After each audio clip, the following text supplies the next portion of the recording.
the Drink Up Live Raw and Real and have our another co-host with us. Roger Lee's going to be stopping by quite often, but we wanted to give an update to Expo West.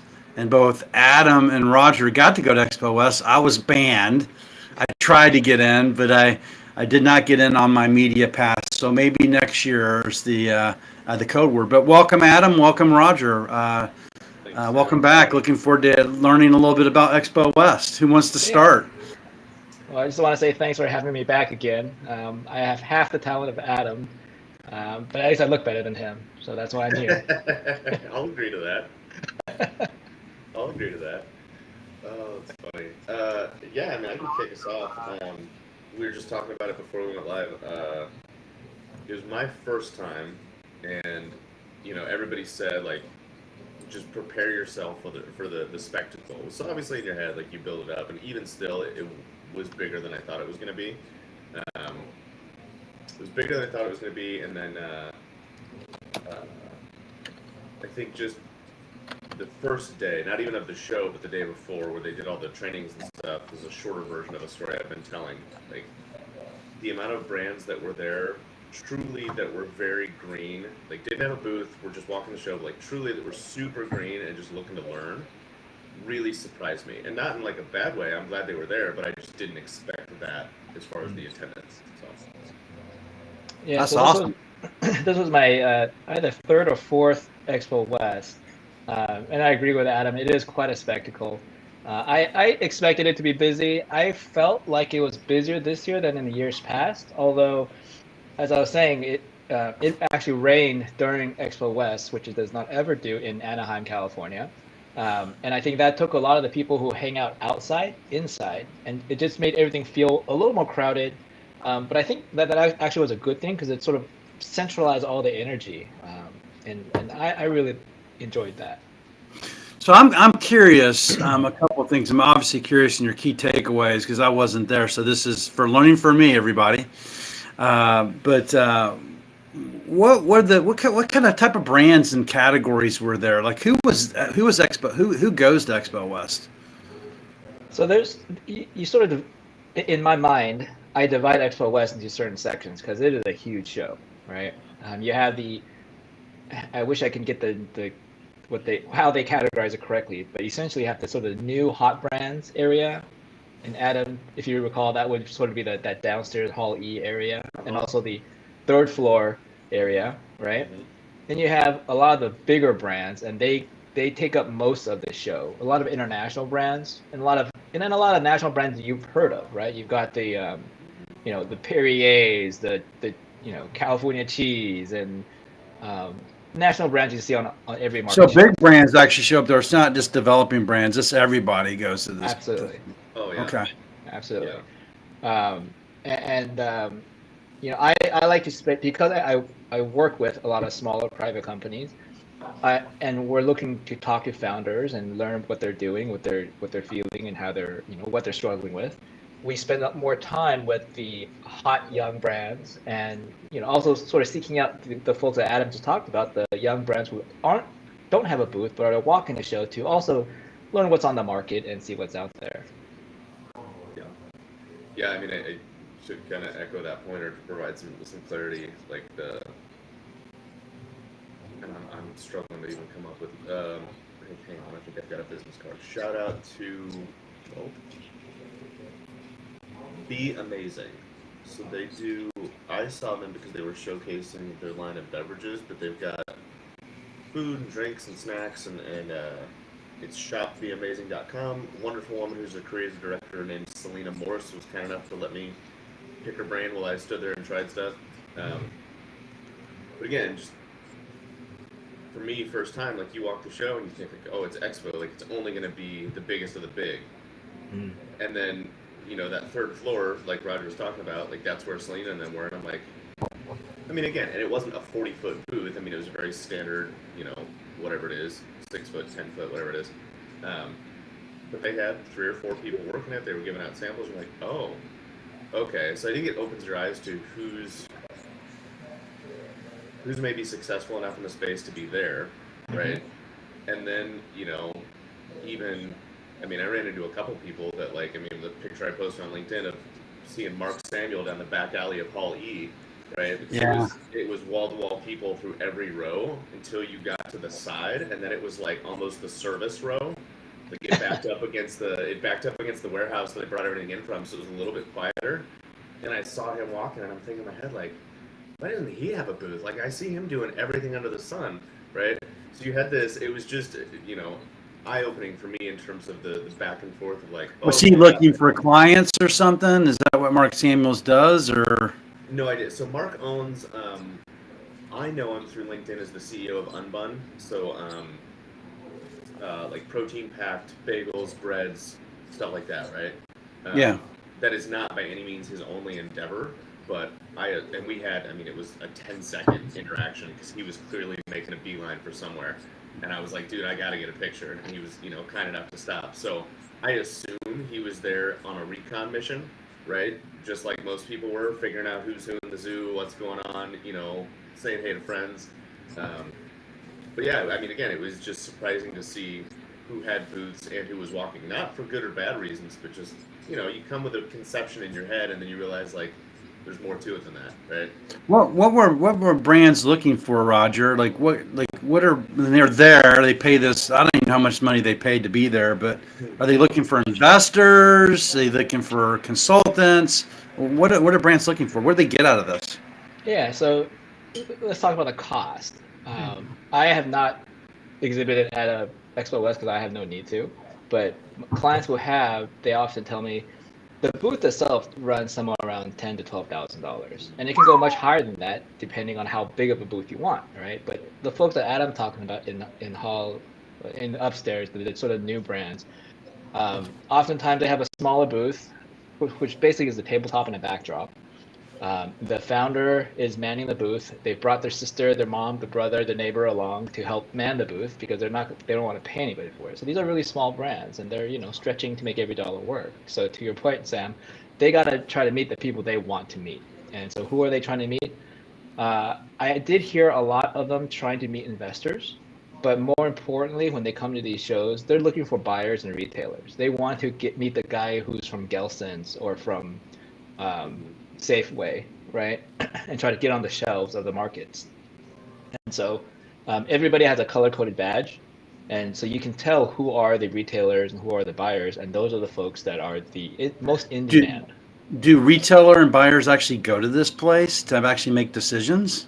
They do because they know that this is where they see a lot of the hot new Okay. brands that they might not be able to see anywhere else. So if you can't get into Safeway or Albertsons or Whole Foods or Gelson's, to your point, the odds are if you're there, you're going to at least get your 2 minutes with them. So you got to put your best foot forward. You might, yeah, but again, we're talking right when we started how huge this show is. So you've got to really stand out somehow. And that's probably the most difficult part for a brand is just standing out, especially when you're working on a budget. This might be your first show. You've already brought in all your friends to help you man the booth, but you've also got to design the booth, and that costs money too. And to fly out to California, like it's local for me, so it's a very easy trip for me. But if you guys were to have a booth there, right, you guys have to ship a whole bunch of people and stuff, and bring samples, and samples cost money too, right? Yeah. So it's a expensive endeavor, but if you find the right buyer, it all pays off. Was there like an award show or like a competition, different categories like best NA product, best hemp product? Do they do stuff like that while you were there? So there were actually several groups that do their own they sort of glom onto Expo West, and they do events around Expo West and have awards around Expo West. One of the award winners, so I'm a part of two groups, I guess, that sort of do that and have events around Expo West. One is the Naturally Network, which I think I spoke about last time I was on the podcast. And I'm actually part of Naturally LA, and so we had our own event. We had a minority showcase, so minority-owned business showcase. The other group I'm part of is called Project Potluck, and they're also sort of a person of color group to sort of. And I'm very new to this group. I just found out about this year, So I went to their lunch, but they're really trying to foster a community of minority-owned businesses as well. Try to help them see that everybody's sort of dealing with the same struggles, and so Yeah. the more you meet people, the more you network, the better it is for you, right? Yeah. 100%. One of the and I wish I remember what the actual award was, but one of the companies I'm gonna have to do a shout out now, Adam. One of the companies I'm very excited about is an El Salvadorian pupusa frozen foods company called Zinca Foods, Xinca, and they actually won an award. And I will say that winning an award is a really great way to sort of stand out in front of, in the whole crowd, right? I was talking with Cynthia, who's the owner of Zinca Foods, and she said, yeah, winning that award, really, there were buyers that sought her out because of that award. So you wanna if you're a brand, you wanna find out where the awards are, what the awards are, sign up for the awards, and try to at least get like an honorable mention. Even that will help, right? Yeah. Is they put the award like on the table, or is it announced on the screens? They do, yeah. So I think the award portion of it was on Tuesday night, which Adam was sort of mentioning that was the sort of the half day, the beginning day, and the big days were Wednesday, Thursday, Friday. So she had her little award on there, but there was also a press release, and kind of everybody kind of knew who the award winners were by the time the show actually started. So if you're a brand, okay, so like you said, like mom, sister, brother is working this booth, it's $10,000. You have the cost of going out there, then the cost of actually the material to make the booth. You're probably 25, 30 grand into this thing or more, and you're a small brand. I guess is it? So you said it's worth it. I mean, It's worth it it's if you can, yeah, if you can stand out enough to find the right buyer, right? Then it's worth it because it might be somebody who you would have not otherwise met, right? You don't have the connection to Gelson's, and I apologize if I'm using sort of regional, regional people because I don't think Gelson's is national, but they're it's kind of a high-end natural supermarket here in California. Yeah. Right. So if you don't know anybody at Gelson's, Expo West might be the best way for you to try to meet somebody from Gelson's, right? So it would definitely pay off if you were able to meet them. Oh, okay, got it. Adam, what were you finding in terms of category? Like, what was the hot category out there? Let's just talk beverages, if you don't mind. Also, the food sounds wonderful. Maybe we can get them on the show, Roger, and we can do a co-host with that call out. Well, Roger, what was the? I don't think it was that one, but what was the like Southeast Asian, or I forget what it was, like sesame ice cream or something? Remember what I'm talking about? There was a black sesame spread. Yes, that. Yeah, that was really good. It was good, but it was a flavor I'd never had before, which at 35 you don't come across a lot, right? So I had to bring that up because you're the only person who's gonna know what the hell I was talking about. No, as far as beverage goes, Sam, I mean it was, and I'm gonna say this with the face that comes with it, and I don't mean it in a bad way. It was a lot. So a crowded show of beverages, kind of like when you walk the grocery aisle or liquor store, you see all these beverages. So how do I stand out? So I was curious who stood out. It was a lot of beverage, and it was a lot of functional. I mean, when I was walking with Roger and Marshall, there was a and shame on me because I'm blanking on the name of it, but I don't even know if you'd call it a beverage, but it was like a gel, almost Jello in a pouch that had like a little bit of caffeine and like theanine and stuff like that, and it was supposed to be like an energy gel or something. So if you're a runner or a biker, you just pop that in after 27 miles and go another 27. Right, yeah. But it was unique. It was something I hadn't seen before because here in Minnesota, I mean, we see people running all the time. Grandma's is coming up this summer, but it's very syrupy. Yeah. Gels, right? Whereas this one again was a little more Jello, it was a little more water based. But yeah, I mean, it was a lot of functional beverage across. Was there any hemp-based products there? THC, was that a crowded sea of products? There were, but not a whole lot. And actually, the only one, and Adam, maybe you saw something else, but the only one that I saw actually wasn't in the main show. It was in their what they call their innovation tent, and the innovation tent was was open, I think, again on that first Tuesday where the big show hadn't started yet. And they had a booth outside where they had the drink had a CBD based, you know, chill out soda and also an energy drink. Now, and I take that back now as I'm thinking about it. There were other um, gummies that I saw that were, they had the focus version, the energy version, and then the chill out version. And I think that the chill out version might have been CBD based. Got it. Got it. It's interesting because we get calls all the time late of different cannabis, THC, hemp base. We're even exploring to actually do like the little packets, right, Mm, as an add-on to the beverage yeah. to take to market because I shouldn't say this, I won't say the name, but it doesn't cost that much to make these like little gummies. I guess it's like really easy to make these products.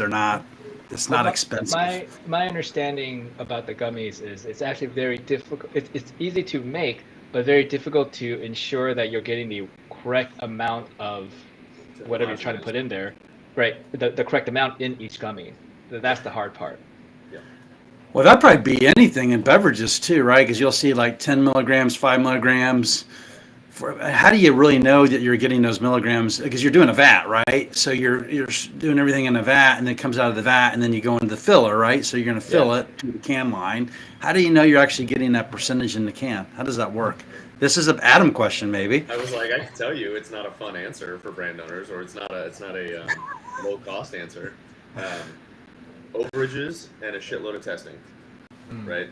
Oh, A lot of those, so not specific to THC, but actually, well, any functional beverage. If I have B12 and I yeah. have 50 milligrams of whatever, how do you know you're really getting that in your drink? So I'll pick on Selena and the Be Amazing team, and I'll call them out, as a shout out.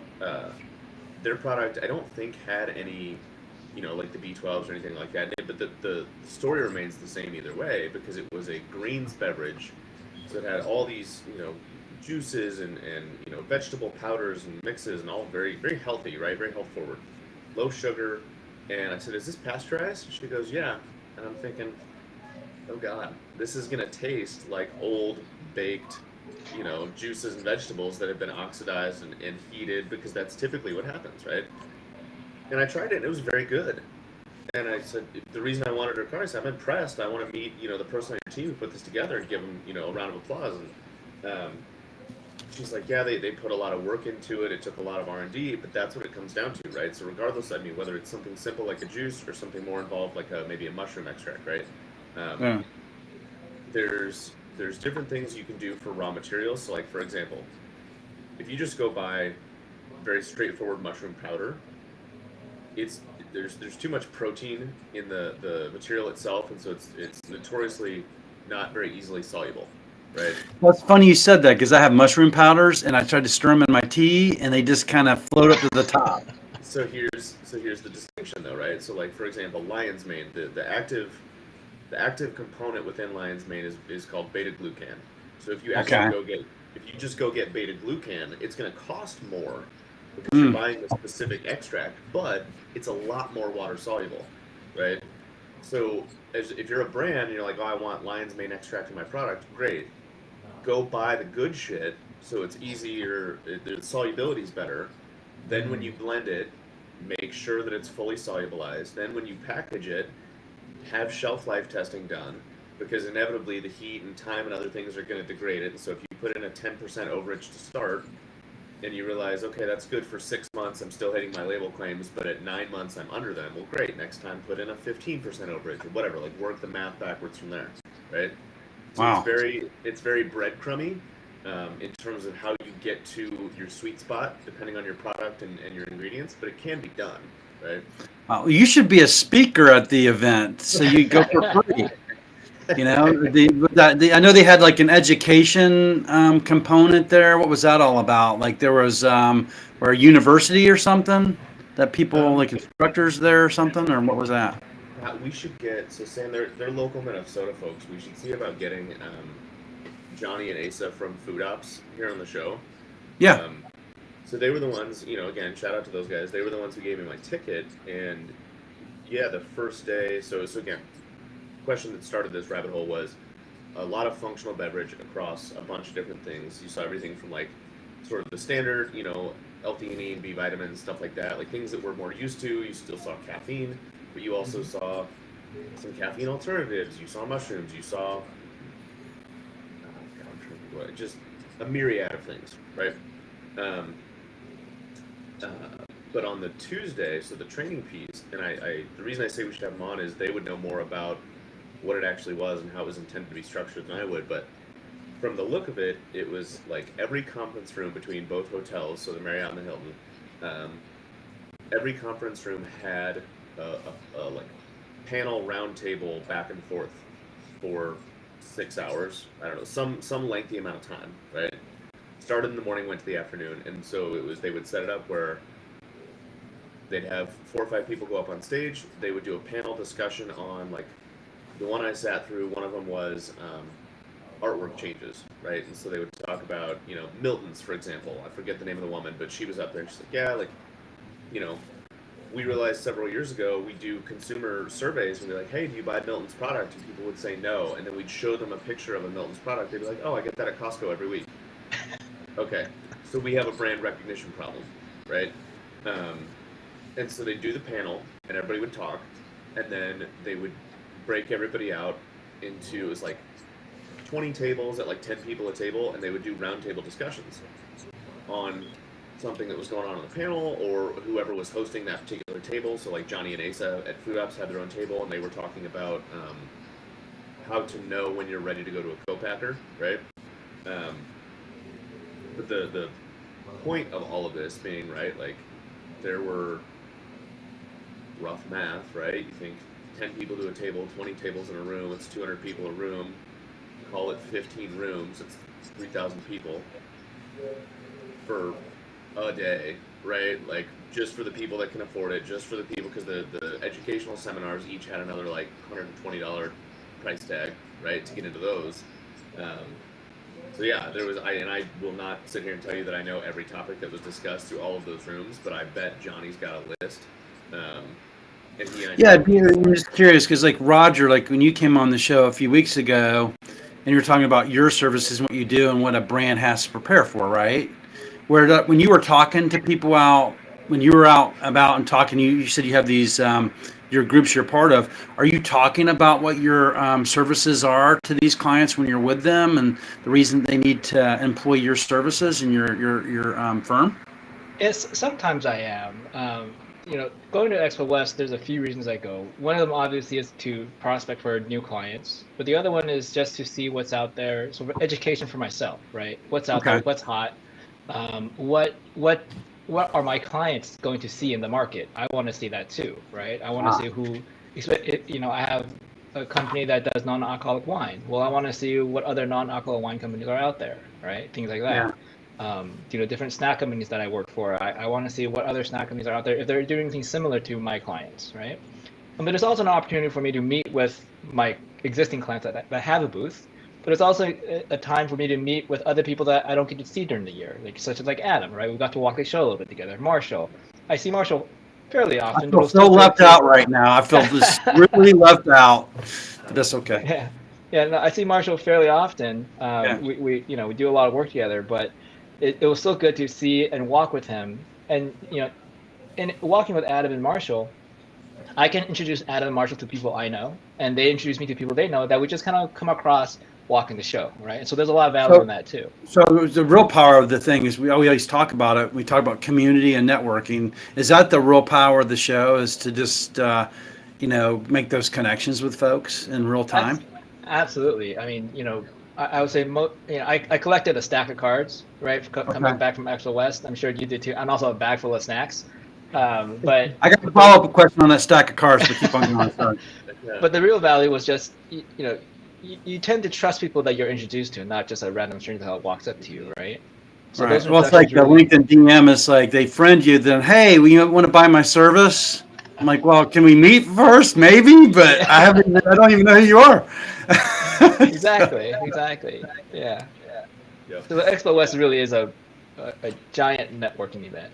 Yeah. How many cards did you get? In all seriousness, like how many people did you meet? Oh, I don't even know. I mean, you know, so what one thing I do also is when I get home, I sort of divide the pile up into the interesting pile and the not so interesting pile, right? Hey, everybody, I'm sorry if you're the non-interesting pile to Roger, if you leave, but I mean, come on, he's an attorney. Everybody's interesting to you, right? Because you're just getting the textbook stuff, man. Well, also the other thing is when I'm visiting these booths, I want to talk to the CFO or the founder, and Okay. a lot of times it's the sales director or just a contractor or Mm. the mom, right? And the mom might not have a card, but the sales director does. And if I were from Gelson's, again, I'm using Gelson's as an example, that card would be interesting to me. But Yeah. I'm not the buyer. I'm not related to the buyer. I don't Yeah. represent Gelson, so that is one of the not interesting cards to me. Yeah. Yeah, I also think, and I mean Roger's spot on. I think it's obviously a massive networking event. I also think like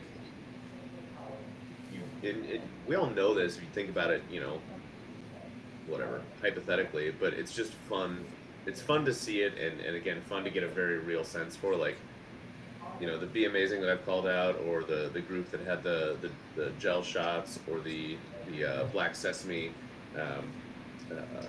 treat that Roger and I tasted. Like, there were some booths where you'd stop by and it didn't matter who you were talking to, and in some cases I never knew what their title was, but they were really good at telling a story and getting you excited about their stuff, right? Yeah. Again, I know nothing about making gel pouch energy squeeze things, right? Yeah. But it was like, clearly they made an impression. I'm talking about it now, right? Like, it was cool. And then you'd stop at other booths, and like, I'm gonna say this nicely, but like, you'd realize, oh, you need to work on your story.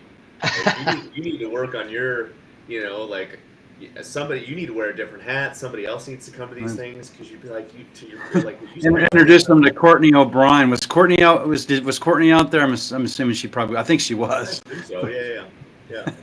But that's the thing, is like, you spent $25,000 to be here, and like, Right. you can tell they want to have a conversation, but maybe they're a little Right. green. Maybe they don't want to say something and be wrong or whatever. And you just like, You tell them, like, hey, when you're talking to these people, like, do you say, hey, look, you need to work on your story, and I can help you. Do you get like that direct or not? not that direct, but I like, again, I'm picking on her a lot because we had a really good conversation. Selena with Be Amazing, the green string. I was badgering her very politely on ops questions, because I was curious, right? She sparked my interest, and she was like, well, what do you do, right? And I said, I'm a consultant, and I do fractional ops or advising, whatever word you want to use. And Yeah. you could see her eyes didn't glaze over, but you could see that look of fear in her face, and like, oh God, he's gonna try and sell me something, right? Yeah. Like, he's gonna try and sell yeah. me on working for us, right? Well, the way you were approaching it at first, and I'm sure Roger, I got some questions on that too. Is maybe it's a series of questions, like, do you have a trademark? Whatever. What is your trademark? So it's not less threatening, and you just kind of, they get them to think about it a little bit. Then maybe they say, what do you do? Hey, I'm Roger. This is what I do, and lovely meeting you, Dad. Wish you the best of luck. And then at least you plant that seed. It's like, well, this person really made me think about, my story, or do I have a trademark, or do I have that? Is my business properly set up? Whatever it may be, right? Or I'm with Naturally, what's it called? Naturally LA or Naturally Network. Naturally LA. Like, hey, I'm happy to connect you with these folks. It probably could help you. Whatever. Yeah, I mean, Roger, I'm sure you do something similar, but I'd be curious how these conversations went for you. Like, I met another guy and his wife who own a hair care line, right? They had hair care products out there. I thought this was food and beverages. They had He some didn't have a personal booth. products, yeah. But consumer packaged goods, pick your poison, right? So like, he didn't have a booth, but he was walking the show, and I told him the same thing I told Selena, the same thing I told several people. Like, when they would hear consultant, and if you could catch it, right? There's a twinge in the eye, and you're like, oh hell, they're scared now, right? Yeah. My immediate response was like, look, if I can help you and we can figure that out, and that happens at some later date, obviously, cool, right? Like, we all got bills to pay. But Yeah. also, like, if I can be a cheerleader from afar, or even better, like, if I can introduce you to somebody who can be helpful, great. Like, I'm not here to try and insert myself into your business. But we'd all be lying to ourselves if we thought that like we didn't need to know 10 more people and that wouldn't be useful to us. So like this is me offering that if I can, right? And that was the way I 100%. chose to approach it. Most people, when I said that, like you could feel a temperature drop and like they got a little more comfortable again. So here's been my situation. I go to conferences, right? So I'm looking at my stack of cards, right? And most of them don't answer once we reach out. Like, oh yeah, sure, give me a call, the whole bit. About 80% of them don't answer, which is really bizarre to me. So I'm thinking about next time I go, hey, look, I'm gonna exchange cards, but I don't want to exchange cards unless we're really serious about. Like, I Connecting. don't want to Yeah. waste your time. I don't waste my time. I'm a busy person. Is that too direct? But I mean, I mean, I don't or know. maybe when they're ready, they'll eventually answer, right? I can go through these cards and stuff, but Yeah. it's So I mean, I do something similar to what Adam does, and being a part of Naturally LA, I'm able to speak about it a lot, which I obviously do. So I'm talking about it on this podcast, and that's I feel like if you come to them and tell them how you can help them rather than how they can help you, that helps. So one of the questions, if they're open to a conversation, one of the things I ask them is like, hey, look, what are you struggling with, right? yeah, And maybe what they're struggling with isn't a trademark, isn't a corporate formation, isn't anything corporate, but it's some some some operations issue. And then I could be like, oh, well, give me a call. I know somebody who can help you. Like, I'm not gonna get anything out of this, but my friend Adam can help you, right? And then they appreciate that connection. But then that also, for me, that brings them into my ecosystem, right? Because I know that when he's talking with Adam, and he realizes there's some legal issue, Adam's gonna say, oh, well, you should call Roger, right? And that's how yeah. it then ends up benefiting me. That's how we run our company, and Adam knows. I think you do, Rogers. We have partnership companies. Like, we want to put you as a partner because if you need legal advice or operational advice, I don't do that, but Right. you do. And if I can connect those clients to you at a really great entry price, and you can grow with them, which I love because you're a firm that's founded by entrepreneurs, I believe, right? That's right. Yes. So I mean, that, which I think is brilliant. So we do the same thing. So I do think that's the right approach. Let me switch gears a little bit. So I'm sure people are dying to know is your key takeaways from. I'll start with you, Roger. Like, what were some of the kind of key takeaways from? I know we've been talking about it, but your key takeaways from the Yeah. Expo West. So sort of riffing on what Adam mentioned earlier, protein and functional everything, drinks, snacks, supplements, everything, and not only functional but also personalized, which is kind of a new-ish twist on that, I think. Um, we've also seen, and I think a lot of that is driven by social media, quite frankly, to targeting an audience that's younger than me, younger than Adam, um, but a good audience to target. One thing that I found interesting that was missing, or I didn't see a lot of, was non-alcoholic beverages. There were a few spirits-based non-alcoholic beverages, and I'm not talking about the waters and the anything like that, but I'm talking about sort of the alternative drinks, right? Um, Wow. we've been I got hearing, go ahead. yeah, Sorry, listen. in my opinion, we've been hearing so much about these non-alcoholic drinks in the market and how it's such a big booming industry. And for it to be so absent at Expo West, I was a little bit surprised.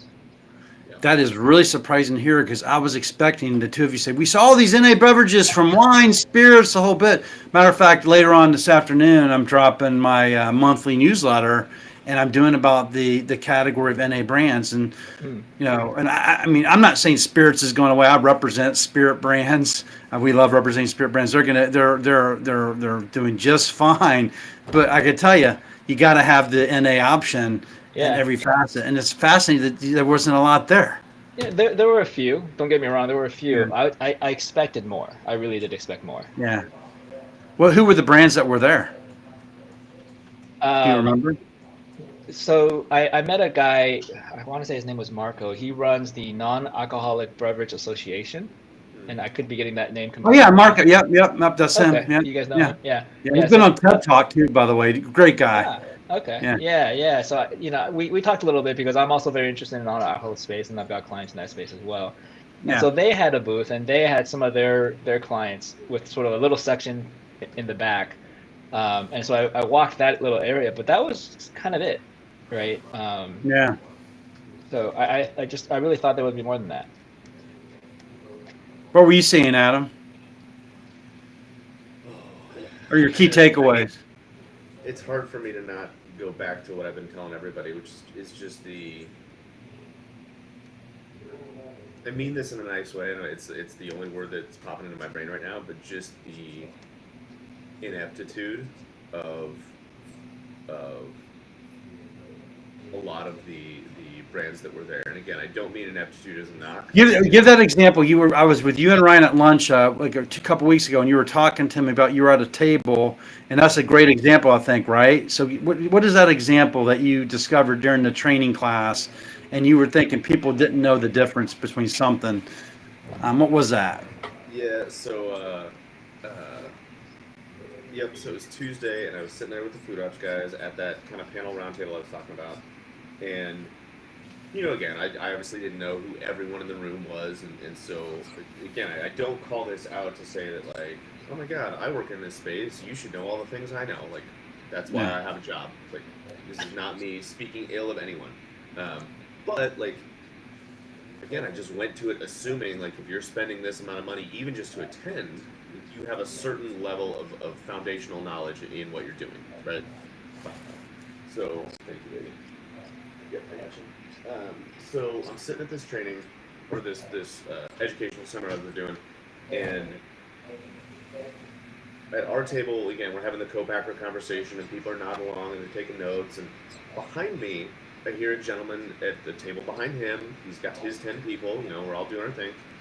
I hear him ask, who at this table knows what an MOQ is? And I thought... Can you tell everybody what an MOQ is, by the way? Because I don't know what an MOQ is. Yeah, so, and minimum order quantity. Minimum order quantity. I should know that. Okay, now I know. Good, right?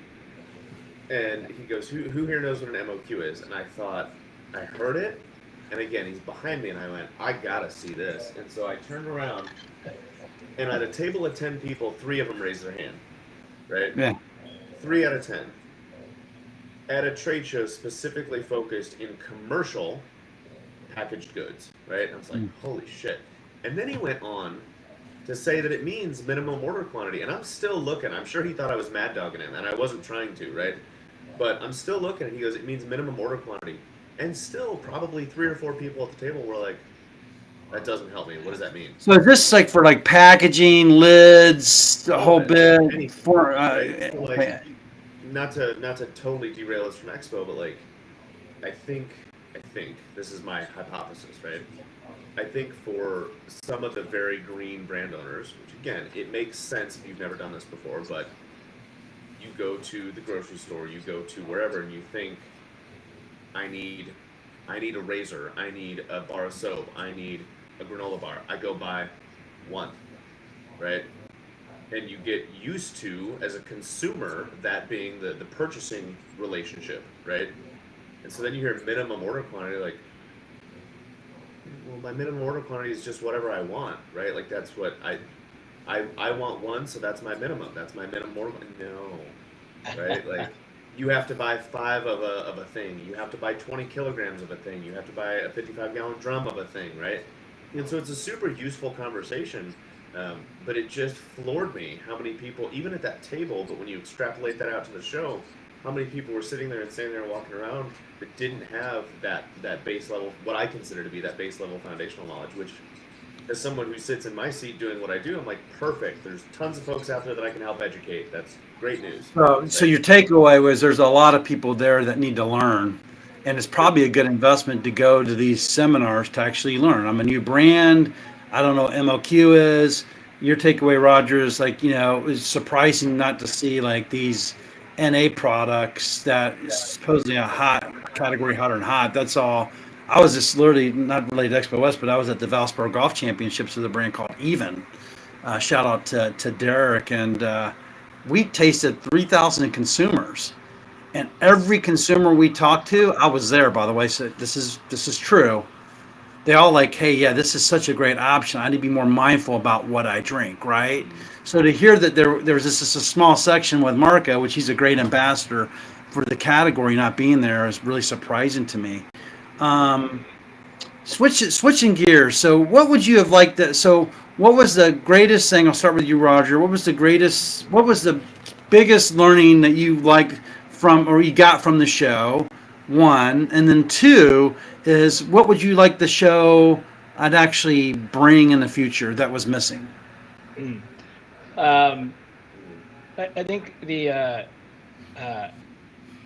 what's missing from the show. The show has so much.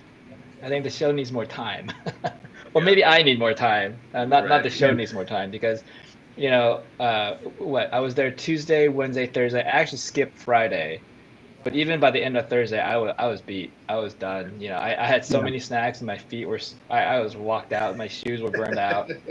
And if I'm being completely honest, so one of the other, we talk about Expo West as a networking event.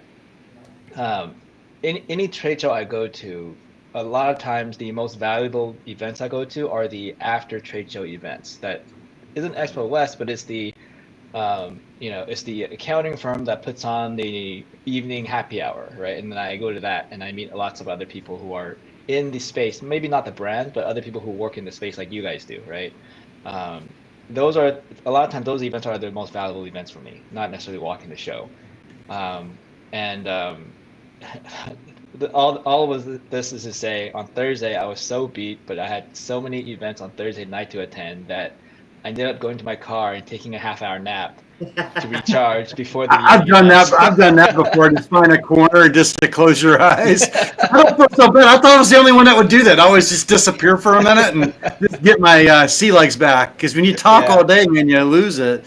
So you would like to have more time. What did you also what you liked about it is these after events that you could go to and network.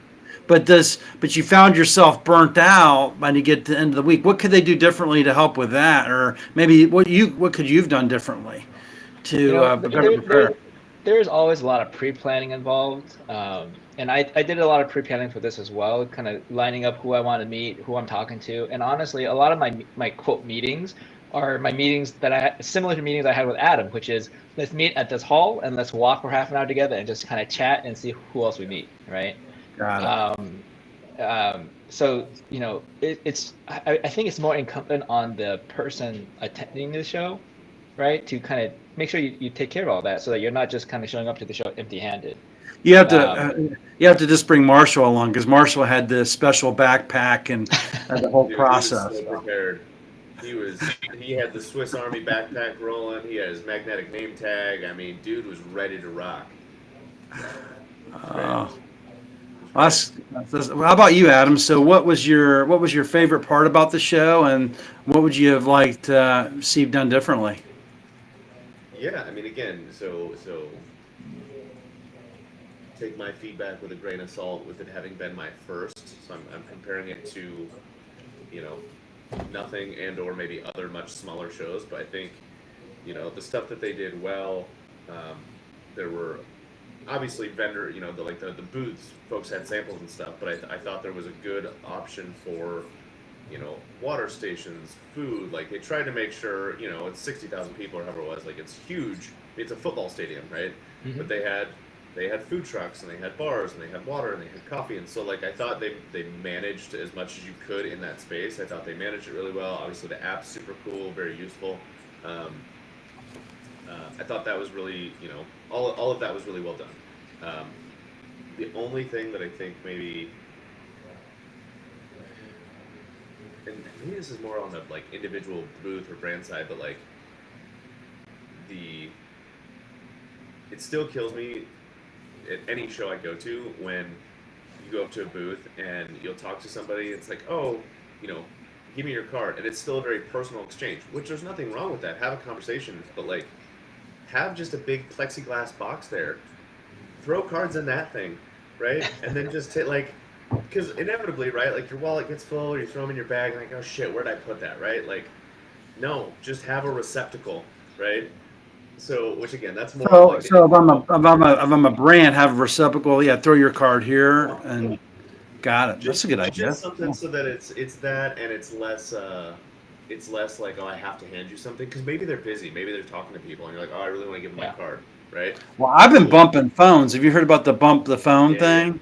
Well, the yeah, problem is when you bump the phone, you exchange, you don't remember that you bumped the phone, so then they disappear in this whole sea correct. of connects, right? Yeah. Or like with Yes. my poppy, I'm like, I have no idea if I talked to you last week or the week before, but I bumped the phone. It's really cool. I'll give you a Yes. call next week, and then next week comes and I don't call them. Yeah. True reality, man. No, no, no, So totally. So yeah, so I think, and again, that's less about, not that Expo West is going to enact that, but that's more about individual booths. Just if it were me, it's how I do it. And then for them as a whole, I think having like, again, first timers, right?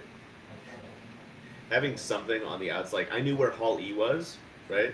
yeah, But like my, had to pull my phone up to figure out what the hell Hall E was gonna be in terms of who. So like something, it can be very general, but like signage in terms of like, hey, and maybe it was there and I just missed it. That's very possible too, because there's so much to look at. I very possibly missed it. But like, hey, this building is generally gonna be these types of products.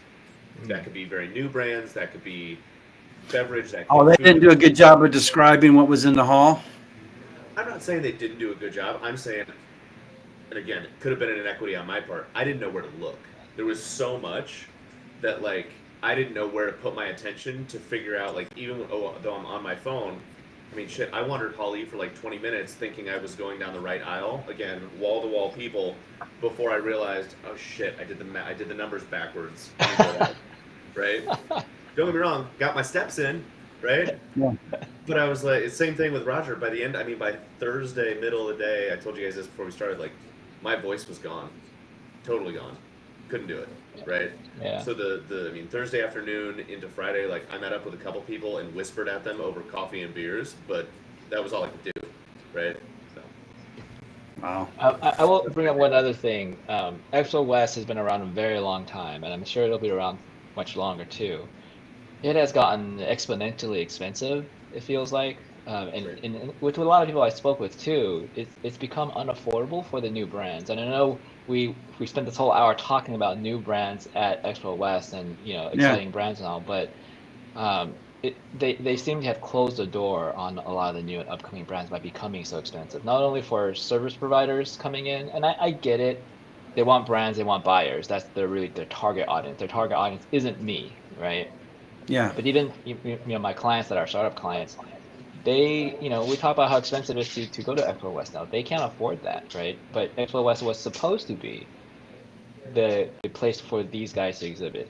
Not necessarily for Procter and Gamble, right? Procter and Gamble, they'll have their ginormous booth that you can walk into, and it's like it's like a whole little house, whole little warehouse Yeah. showcase.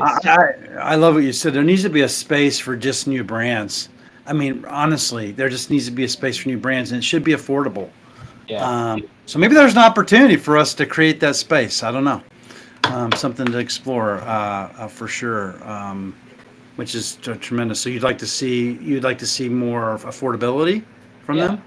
And can I just bring up my visitor here, my dog? Oh, This is how involved in the food and beverage space I am. His name is Whiskey. I got whiskey behind me, as you can see. Yeah. So, but that is a brilliant name. I have two Aussies. So one's JJ, Jesse James. Another one is Pumpkin, and they're behind me as well. So they join me every day. And I know you guys have dogs, and you dog sit as well, Adam, right? oh yeah, it's just R2 here right now. It's a pretty chill weekend, but we had Wednesday this week was our busiest day. I think we had 5 here, including R2. Wow. Yeah. Yeah, that's brilliant. Was there anything else, kind of just wrapping up, that we want to discuss on Expo West I've missed, or that you'd want to tell me about? Because again, they wouldn't allow me in, man. My media pass was denied. But maybe since we did this podcast, that they'll give us a free access, because we could do everything Expo West for them Yeah. in the future. Yeah, I mean, I don't know. I'll pick on a couple things we've talked about. I have no idea how this would get arranged, and obviously, people do need to get paid to some degree, but right to the point of like trying to make it accessible for smaller brands, like it would really, fascinate me if there was a way to figure out, whether it's one of the seminars or it's just like an information booth in one of the halls where you go to. You're like, hey, I'm Joe. I have a brand, and I think I need help with X thing. You just go, okay, Joe. Like, here's a list of 50 consultants, or here's a list of 50 people that would love to hear from you. They may or may not be able to help, but they can help piggyback or daisy chain you to others. Go, right? Again, total off the wall. That's not a fully formed thought. It's very much in its infancy, but like that to me is the value of going to those shows. And so like trying to formalize that a little bit to make it even more beneficial, I think would be really cool. So if I can once again plug Naturally Network, Totally. I think that their showcase, which it was minority focused, but their showcase does do that because the brands that we saw at the minority showcase, they're too small for Expo West. They can't afford it, right? But the showcase is paid for by Naturally Network. It was at the Hilton that we talked about. And you just had to show up. You had a very basic booth, brought some product, and that was it. There was no big backdrop, none of that fancy stuff, right? But it also gave them the opportunity to be in front of buyers, investors, other service providers, and sort of give them the Expo West experience without being actually at Expo West. And there are other groups that do that as well, I think, that maybe I'm just not aware of, and maybe you're not aware of either, Adam. But seeking out those groups, because there are communities sort of that want to help the brand succeed, right? So you have to seek out as a brand, especially as a new brand in such a competitive marketplace. You've got to seek out these communities. Look, I have a challenge for the three of us. Why don't we create a list that we could share with everybody here? Let's work together where people could plug into, like obviously the network you're part of, kind of here's who you call to get involved, because I don't think many people know. Like I'm part of a group, I can't say the name, but it's with Deborah Brenner, and they have a group called Diversified Power Brands. It'd be interesting to actually introduce Deborah to you, Roger. She's part of the Women on the Vine and Spirits. She's just connected, but we do work with her as well. But to help these brands, these developing brands, what do you think about that challenge to create something like that? I think that's a great idea. Yeah. Yeah, I mean, I like it. I also think I want to. Sam, I don't know if you know her, and I'm not sure if I still have her contact info, but if not, we could get it relatively quickly because we know a lot of the same people.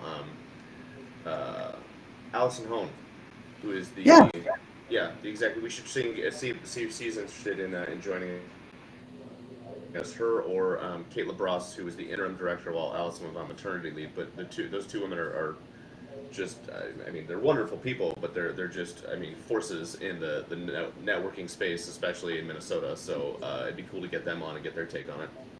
Yeah, you gave yourself an assignment. Go for it.